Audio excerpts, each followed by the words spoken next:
We are in, like I said earlier, we're in part two of good news. And this truly is good news that we're going to talk about. When was the last time that you had like ground shaking, life altering good news impact you? Like for me, when I think back, like when was the last time that I was just kind of like shook with the good news? Was probably when well, are you familiar with Kyle and Kelsey? Kyle leads worship every once in a while for us. They are dear, dear friends of ours, and they were about to get married. In fact, it was the day of their wedding rehearsal that I was actually performing, and we got a phone call that Luke, our son, we didn't know him yet because he wasn't born yet. We got a phone call that a birth mother had actually chosen us, and it wasn't like a loose chosen. It was like, this is who my child needs to go to. And I got that phone call like hours before I was supposed to be at the wedding rehearsal with a bunch of people that I love so dearly. And and I, at that moment, I don't know if you know this about me, I'm very much an oversharer. Like anything good happens in my life, you probably know about it because I'm going to tell you because I'm going to celebrate it. And in this moment, I knew I was like, I can't talk about this other thing because it's Kyle and Kelsey's day. Like this needs to be about them, and they need to have this moment, and not have like competing the pastors somewhere else. So I bit my tongue a lot. Like I bit part of it off, and I didn't talk about it for a little bit, and then finally, when it was all over, the days following, we were able to let all of our friends and family and everybody know what was happening. But I was so excited. Do you ever get that that overwhelming good news? Where it doesn't matter what else happens. Like you could walk into any room, in any building, anywhere at that point, and there could be anything happening. And you're just like, doesn't matter. There's good news.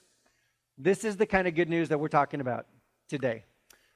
Good news, I believe, this is my own thought, but I believe that the good news should be most apparent at church and with Jesus followers. Like if you walk into anywhere, I think that the good news, like you should be able to feel like there's an energy, there's something exciting, there's positive, like just this there's goodness here.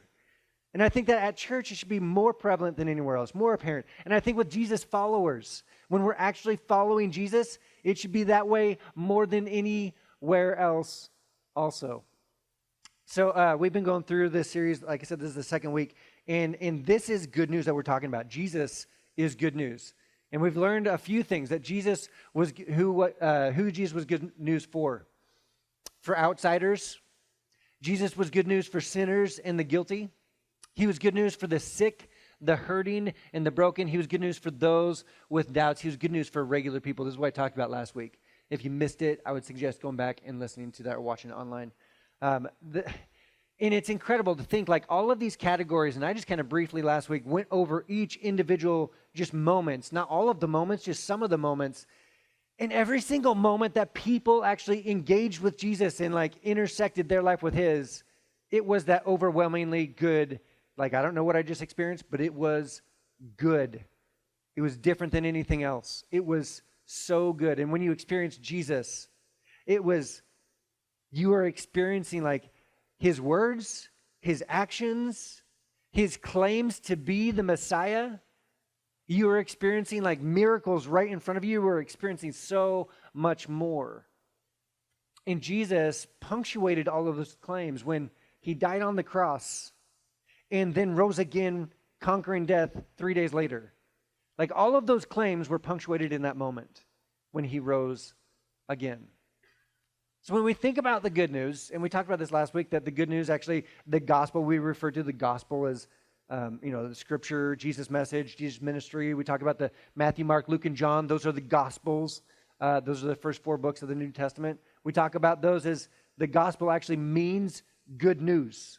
I talked about that last week.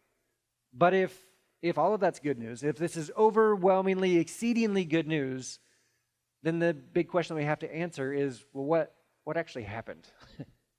Because if you just like went man on the street and just like interviewed a bunch of people outside that maybe don't have all of the same history and experience that you've had, that you're showing up here in a church, and that's great, we love that, but maybe those people have a different experience. If you talk to them about church or about Jesus, would their first response be, "Oh my goodness, that's such great news. I'm so glad that you're talking to me about church right now." If you've ever invited someone to church, you know. You know that's not the knee-jerk reaction. Because, and unfortunately, the reality is that it hasn't been because there's been people, the majority of the time, it's not that people are opposed to church and so therefore they hand other people this like altered perspective. No, the unfortunate reality is that church people have done a really good job of handing people reasons not to become church people.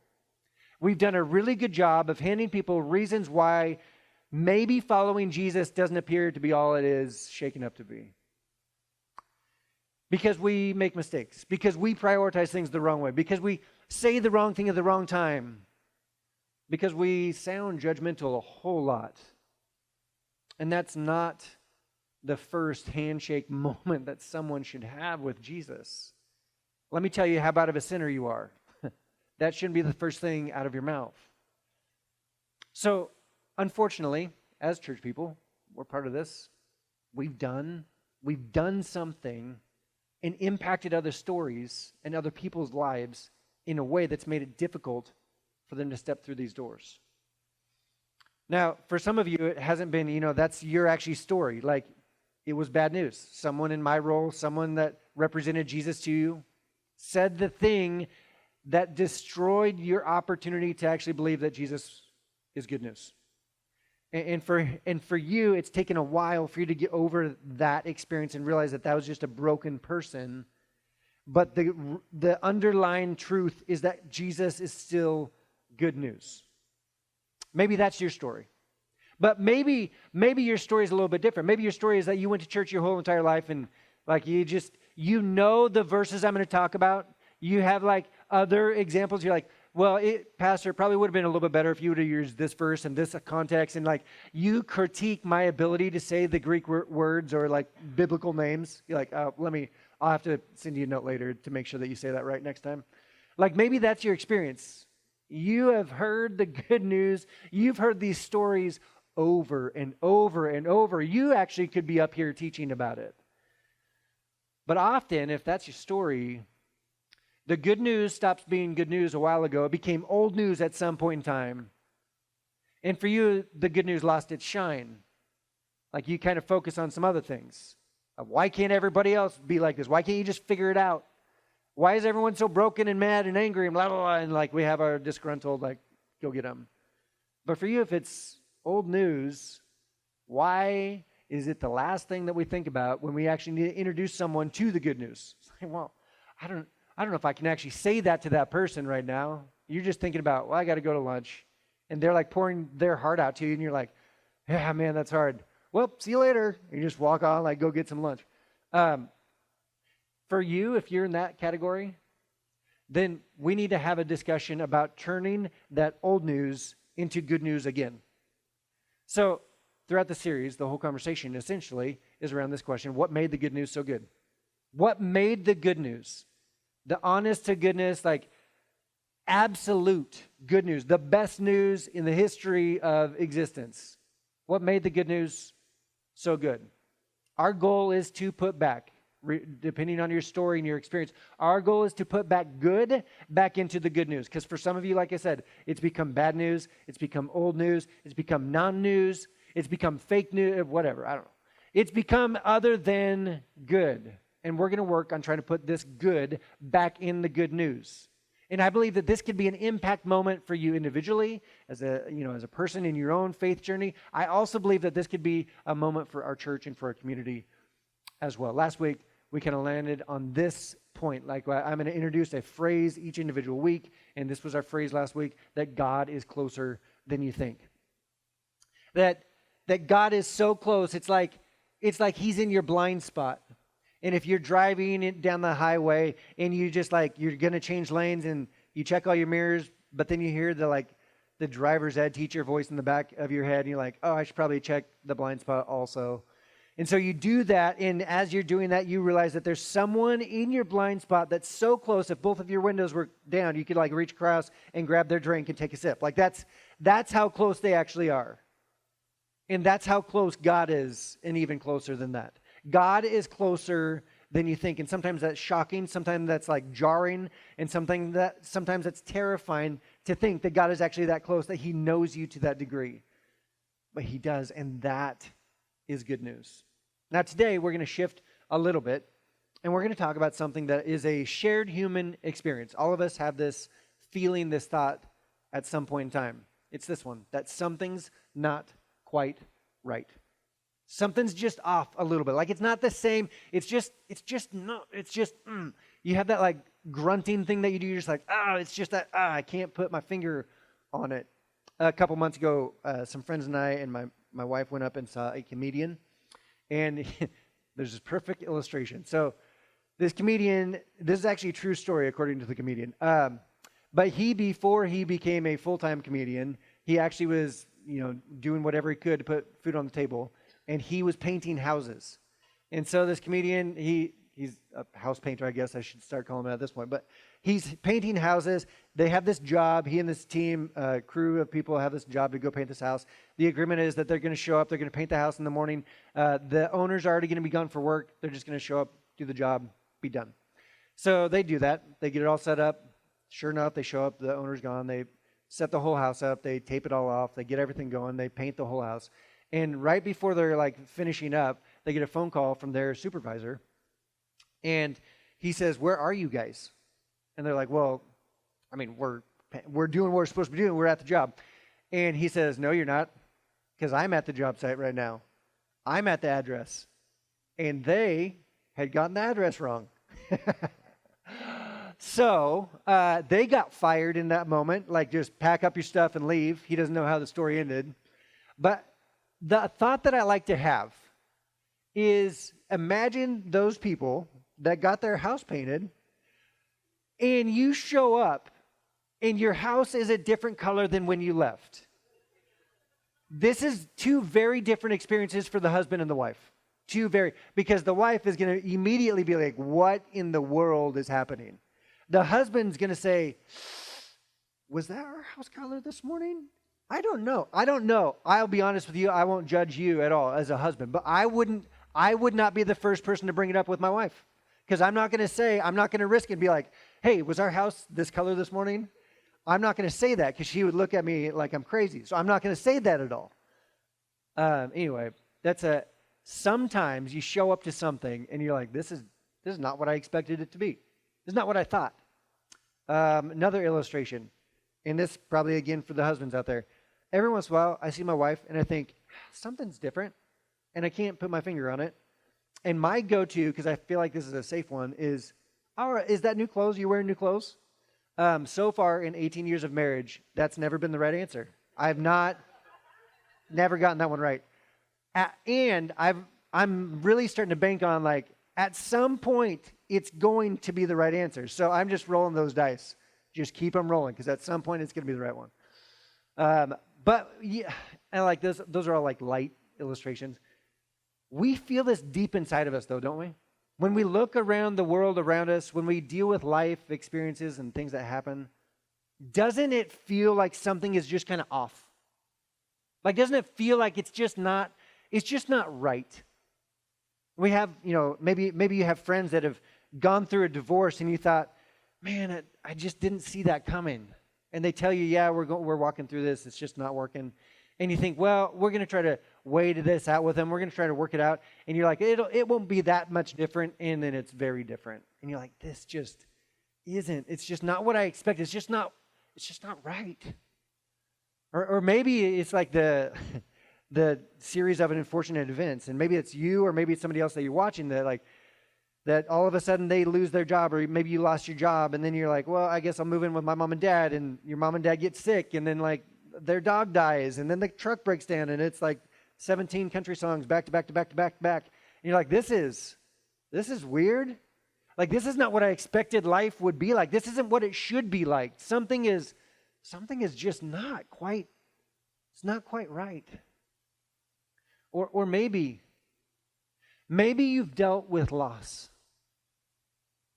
And when you walk through loss, the pain, the frustration, the confusion, the anger, all of those things, you start asking some real big questions. You start asking the questions like, is God even real? I mean, I thought he was real, but if God's real, then why am I dealing with this? Why is this person that nothing, like they didn't deserve this to happen? And yet they're walking through it and I'm watching the decline, and then later you have to deal with the loss.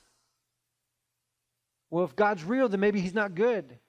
Or if God's real, maybe he's not as close as you think. And maybe he doesn't care about you. Maybe it's, and you start to ask these bigger questions. And that's so hard to wrestle with. It's painful. Sometimes people never recover from that. You know, if you're honest though, as you look around the world and you see the brokenness, and that's really what we're talking about. You see brokenness. It's like this thing that should be is broken. Like the system that should be is broken. There should be a formula. There should be it's chaos, but it's not what it should be. It's broken. And when we recognize that outside, sometimes if we're honest, and we take a beat and we actually look in the mirror and we look at ourselves, we see a similar brokenness out there as we do in here. And I know that I struggle with this all the time because I do things I don't want to do.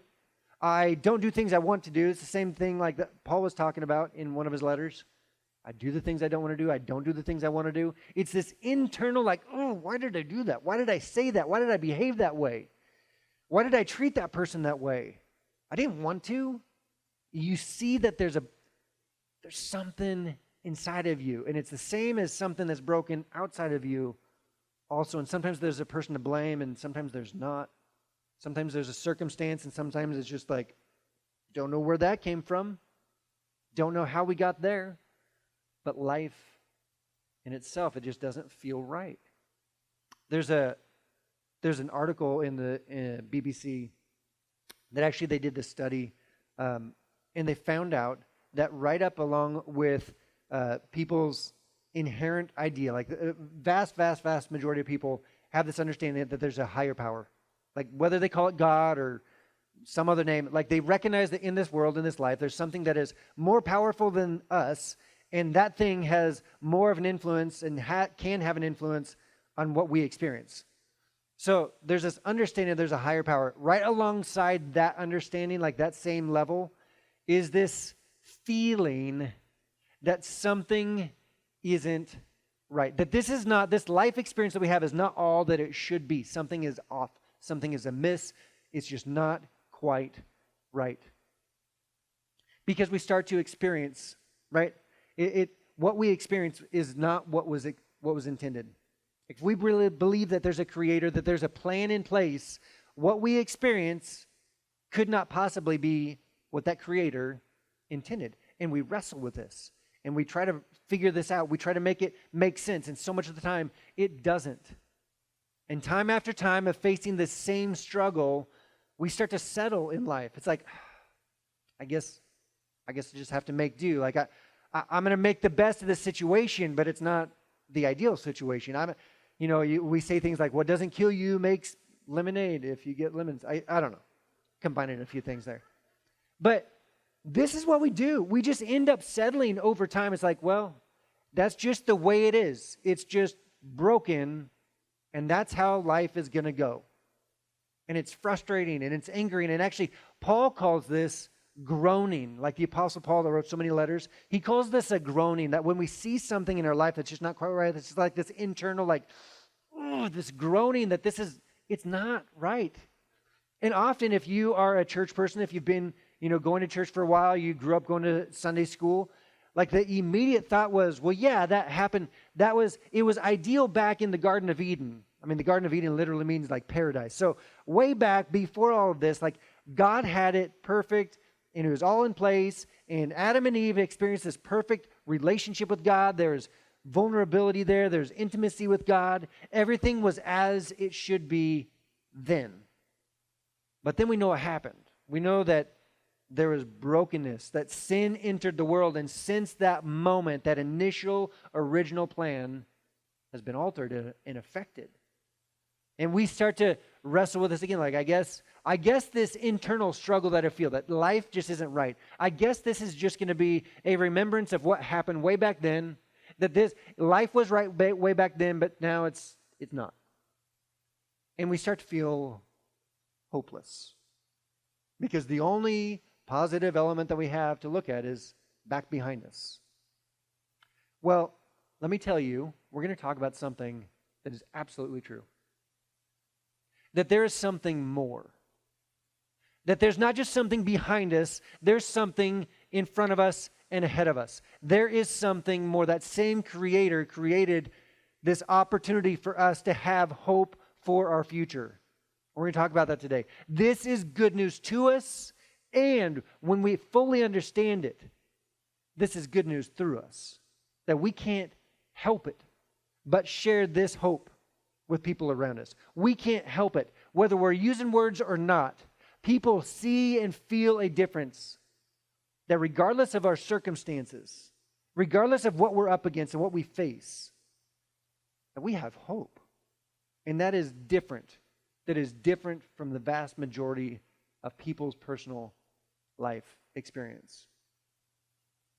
We're going to look at a story, this specific moment in Jesus' ministry. And this person that we're going to look at is absolutely someone that felt like life should be different. Like his life experience was one that every single day he woke up and he thought, this isn't what it should be. Like, my life was altered, not because of my doing. It's off, it's wrong, and I'm just dealing with the consequence of that. This man was paralyzed. And he was completely immobile. Like, we don't know exactly the whole entire context of the story, but we know that he's immobile. He's paralyzed. So we're going to look at this. This is actually, last week I talked about Jesus healing a leper. Not a leopard, someone with leprosy. Let me enunciate correctly. So right after that moment in the book of Mark, Mark, the second book of the New Testament, we have the story that we're going to look at today. Mark chapter 2, verse 1. A few days later, when Jesus again entered Capernaum, the people heard that he had come home. So Capernaum, this place, this location was like home base for Jesus and his ministry. Like, he would return back to this area, this location.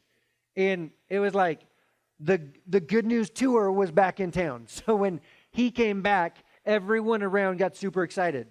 They wanted to hear him. They're like, oh, yeah. They were more familiar with him. It wasn't just new news, it was good news, and it was good news that some of them have experienced before. They wanted to see and hear and experience it again. So everywhere that he went, there's crowds of people around him. Verse 2. They gathered in such large numbers that there was no room left. So they're meeting in this house at this moment. There's no room left, not even outside the door. And he preached the word to them. So if you can imagine, in this moment, there's like a house just packed with people. There's more square footage of people than there is of house. Like they are bursting out the doors. There's people that are surrounding the windows just trying to hear and trying to catch a glimpse of Jesus and what he's talking about. And he's preaching the good news to them in this moment.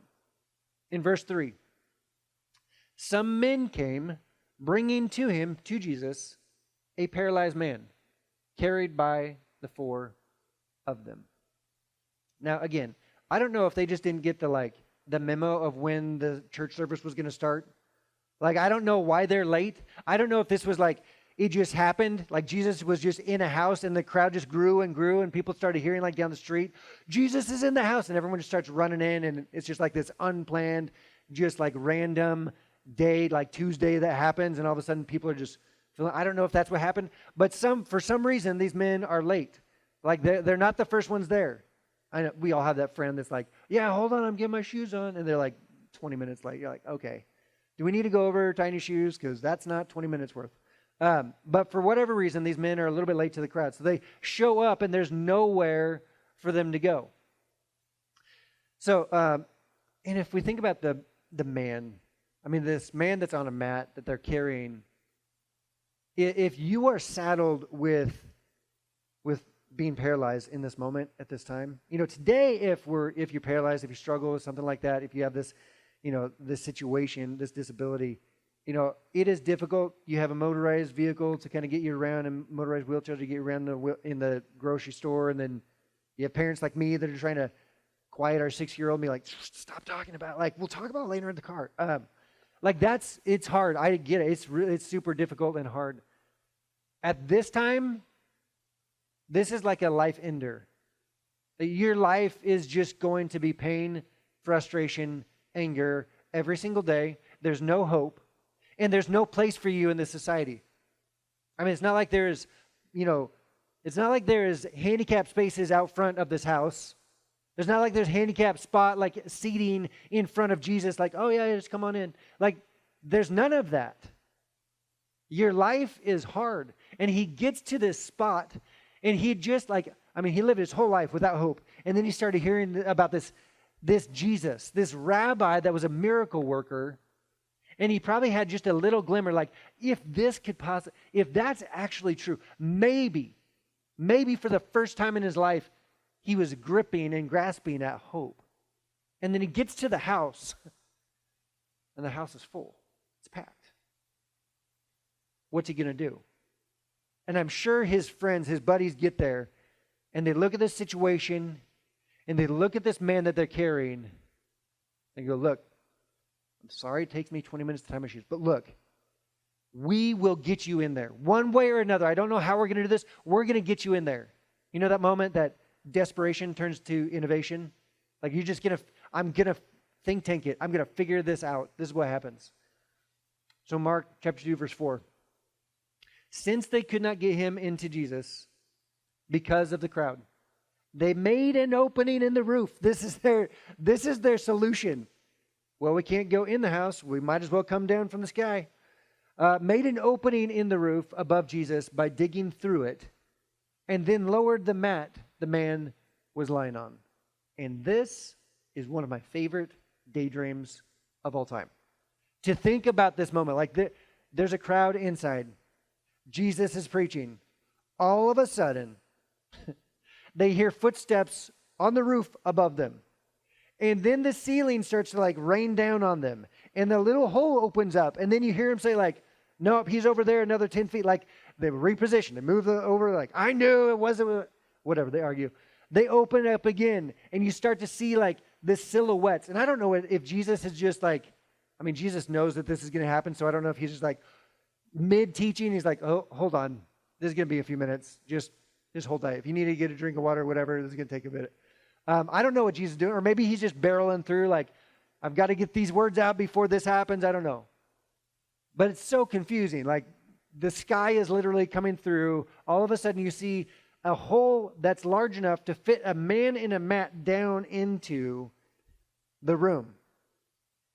You imagine being in the front row and be oh, that was my seat. And you're well, you got to move or he's going to be in your lap. One or the other. Move away. I don't know. I don't know what the interaction was, if Jesus, again, was still teaching, or if he got Kanye'd in this moment, yo, Jesus, I'm really happy for you. I'm going to let you finish, but first, can we talk about this guy? I don't know if that's what happened, but I do know that Jesus was interrupted. I do know that the crowd was incredibly confused. I do know that I'm sure the homeowner at the moment was what am I going to do about that now? That was not on the thing that I signed to let them come in. Is this, my insurance going to cover this? The disciples going to climb back up there and fix that? Jesus going to do another miracle? Is that going to be the second miracle? He's going to fix the roof now? I don't know. Is it just the inherent risk of having a house party with Jesus there? I don't know. I love the daydream. Anyway, verse 5, continuing on. When Jesus saw their faith, and I like that it wasn't just this man's faith, it was all of them together. Collectively, he saw their faith. He said to the paralyzed man, "Son, I know of a great physician," which is supposed to be a Bible joke because we call God sometimes the great physician. That's not what he said. That's not what he said in this moment. That's what everybody would have expected. Oh, by the way, let me take care of your thing. The whole reason why you're climbing through the roof, I understand. I immediately see you. I know that you're paralyzed. Let me take care of your need. That's not what Jesus says. This is actually what Jesus says. When Jesus saw the faith, he said to the paralyzed man, "Son, your sins are forgiven." That was not the question being asked. This is an unexpected gift. This is You go up to someone's house, you knock on the door, you're like, hey, trick or treat, but really the trick, because my legs don't work. And the person's like, oh, hold on a second. And they go and they get like a present. They open the door back and they're like, Merry Christmas. You're like, what just happened? Like that was not at all what we expected. Like there's this gift that's being given to me, but that's not why I'm here. Everybody in the room would have expected Jesus to actually do something for his legs, but instead, Jesus decides to look at a much deeper, a much bigger, a much larger, a much heavier topic. Sin in his life, which is crazy. If you are a Jewish person in this moment, especially if you're a Jewish leader, the idea that Jesus would even utter these words, I mean, this is like, the penalty of this could be death for him to just say that. Like, this is so wild. Everyone saw the outward brokenness. Jesus prioritized the inward brokenness, right? In this life, in this world, we see the outward brokenness. We see the circumstance, we see the situation, we cry out to God to fix it, to change it, to do something about it. But his priority is the inward brokenness. Jesus is like, hey, I understand. You came to me for a need to be met, but I'm going to do something that's even greater. I'm going to meet a different need that you may have not even realized you needed. And the Jewish leaders in the room, terrified. They're not really sure what to do. Like they're shooketh. They're not sure what to do in this moment. They have to do something. They don't know what they can do because there's this crowd around them. And if they say something, this crowd could riot. They could lose control. They don't know. They have all kinds of thoughts. Verse 6. Now, some teachers of the law were sitting there thinking to themselves, why does this fellow, like they call him a fellow, why does this fellow talk like that? He's blaspheming. Who can forgive sins but God alone? It's exactly right. That is exactly right. They had no idea how on point their thoughts were. But remember last week, talked about God is closer than you think? Check this out. Verse 8. Immediately, Jesus knew in his spirit that this is what they were thinking in their hearts. And he said to them, why are you thinking these things? They hadn't said anything. They'd kept their mouths shut. And Jesus speaks directly to the thoughts that they're having. Terrifying is what that is. Like angering for sure. Like, get out of my head, Jesus. But what are we dealing with here? Like, we're in opposition. This rabbi is undermining everything, but he has something like power-wise that's way different than any of us. This is scary for him. They don't know what to do about this. He continues on in verse 9. Which is easier? To say to this paralyzed man, your sins are forgiven, or to say, get up, take your mat, and walk? Now, if you actually answer this question, the easiest thing to do for Jesus right now is to forgive the man of his sins. Why? Because no one knows if his sins are actually forgiven. There's no indicator light that pops up or changes color when the sins are when you've been forgiven, it's like red to green on your forehead, like, oh, your sins are forgiven, good job. There's no indicator light. He can just say it and everyone just has to take his word for it. If you address the man walking that's paralyzed, like, hey, get up and walk, everybody knows. There's instant feedback. Either he has the power, he has the authority, or he doesn't. So yeah, it's a lot easier in this moment to forgive the man of his sins than to actually say, get up and walk. In verse 10, but I want you to know that the Son of Man has authority on earth to forgive sins. It's like, you know what I just said? The whole thing that made you angry? I'm going to prove it. I'm going to double down. I'm going to show you why. I'm going to show you that I have authority. So he said to the man, I tell you, not somebody else, not any other name, I'm telling you, get up, take your mat, and go home. Which, I mean, if I was the man, I would be super excited, a little bit scared, and then disappointed at the same time.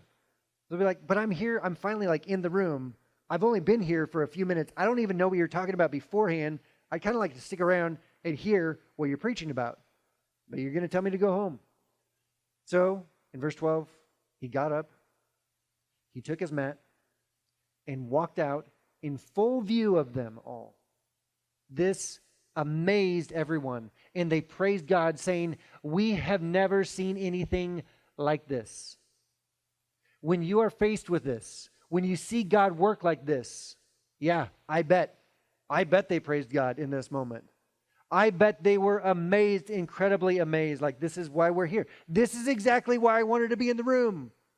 This is why I was okay with the dirt falling on my head when the ceiling started opening up, because crazy, chaotic things happening around Jesus, around this rabbi. Could he possibly be the Messiah? It seems like it. It seems like it. Jesus punctuates his authority to forgive sins by demonstrating his power to heal legs. So here's the story. A man is forced to settle his entire life. His friends decide that they're going to do something in this moment about it. And they take him to this rabbi by faith that something might be adjusted, something might be fixed, something might be addressed. And this rabbi proves himself not only have the authority to forgive sins, but also the power to heal. This story speaks to our tension that we struggle with. Like, life is not right. It's broken. Something's wrong. Something's amiss. Something isn't quite right here. But this is also a sign of what's to come. That because of what Jesus has done, there is hope for our future. I mean, Jesus, shortly thereafter, he's forgiven this man of his sins, but then also he dies on the cross in order to pay for all of our sins for all time. And then he rises from the dead in order to punctuate that he accomplished this. To be made right with God. That's what we couldn't do on our own. That's what we can't do on our own. We can't do anything on our own to be made right with God. It can only be done by Jesus, the Son of God. We are freed by forgiveness, but that forgiveness wasn't free. Sometimes we just grab onto the freedom that we're offered, and we're like, man, this is fantastic, and we don't fully understand what was paid for. See, we understand this in terms of debt when we think about it. If you think of your sin, like sometimes we don't like calling it sin, but our mistakes in life, the things that we've done wrong in life, our sin, we'll just call it what it is. We have a sin debt. And you know this about debt. You can't just take out your eraser and erase the debt. It's there. Someone can be your friend and be like, hey, I really want you to be out of debt. The only way for that to happen is for your friend to pay for your debt. And that's exactly what Jesus did. That's exactly what Jesus did.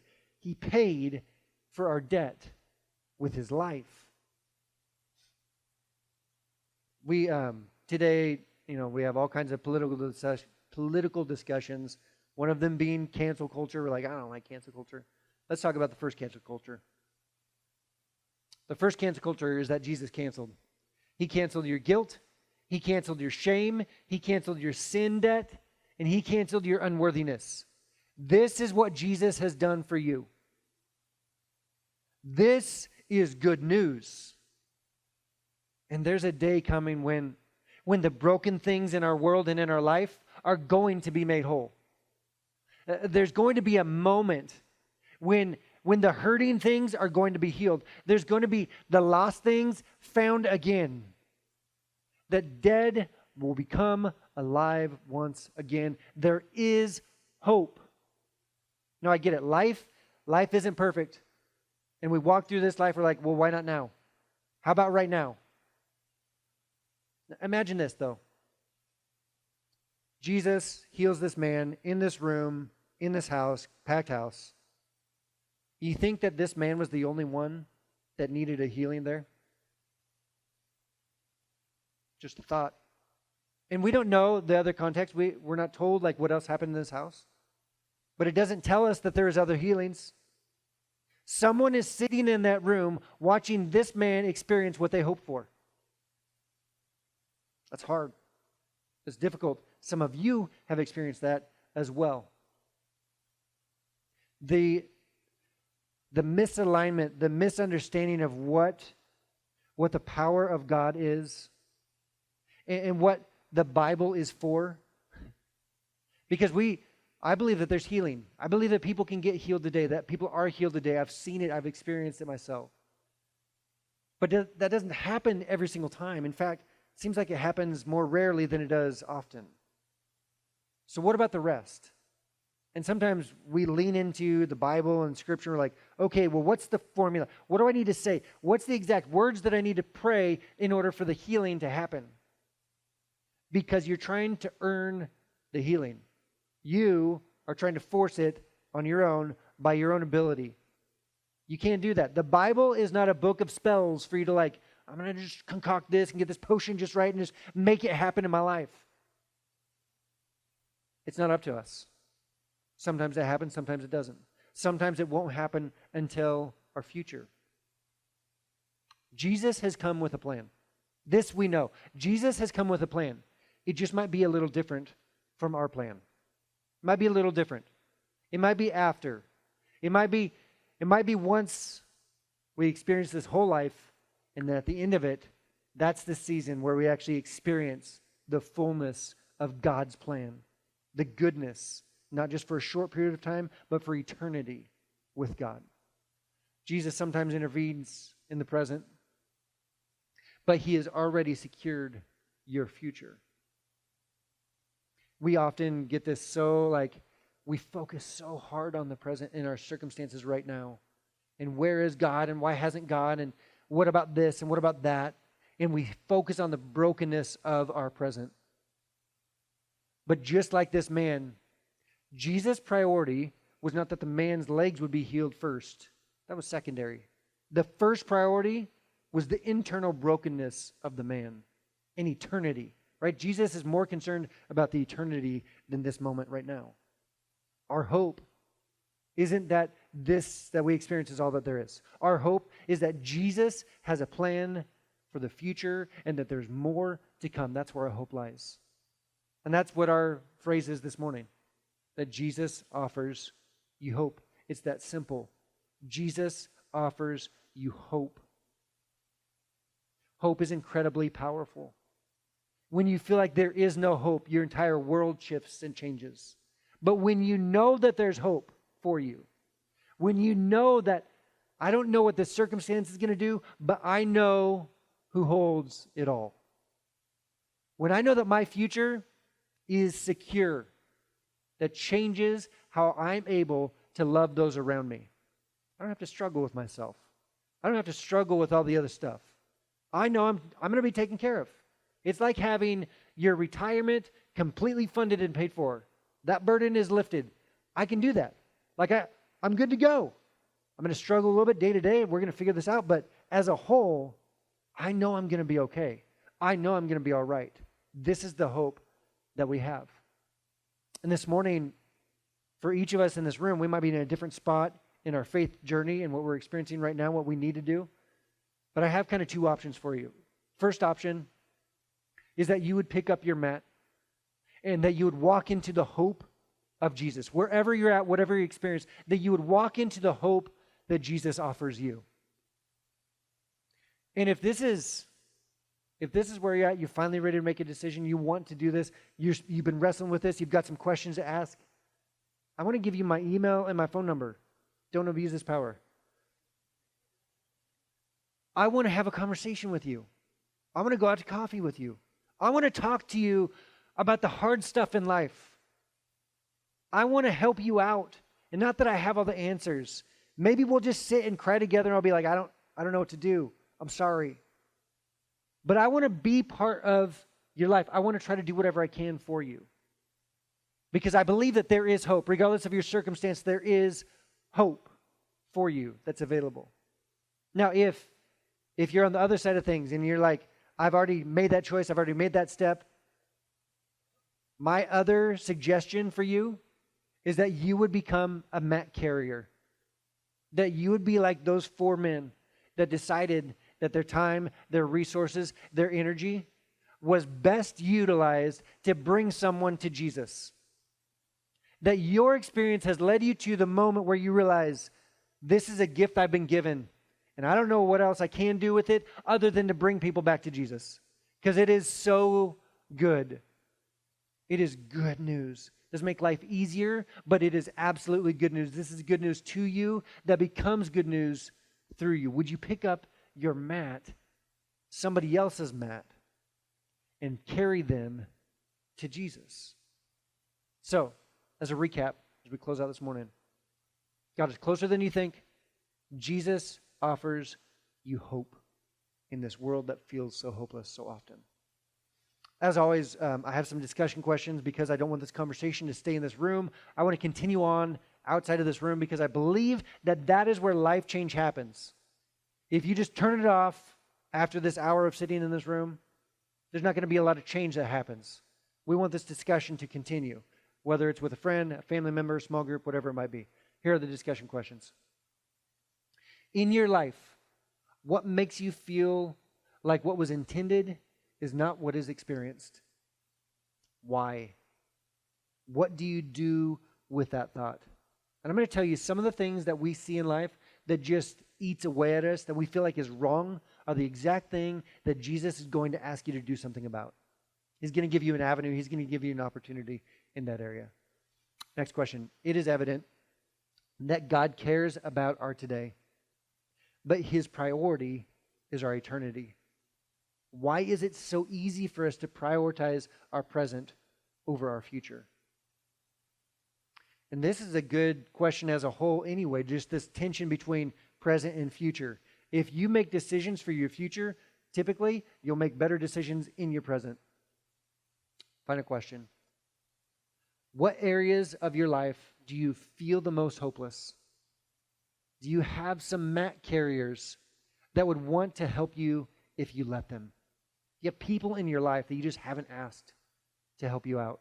You haven't invited them into that space, and I know it can be vulnerable. I know it can be intimidating. I know it can be painful. But God presents people in our life to help us move in his direction. Are there people you know that need you to be their mat carrier? Maybe it's the other way around. Maybe you know some people that are struggling with some stuff right now, and you are the person that God has placed in their area, in their circumference, like in their, life, in order to address the thing that he's trying to do in them and through them. As always, these questions are also posted on our website. So if you missed them, you can go back and look at those. Let me pray, and we'll get you out of here. Dear Heavenly Father, we thank you for today. Even though today can be hard, even though today can be a struggle, even though as we walk through this life and we look around and we say, God, this isn't right, this isn't as it should be.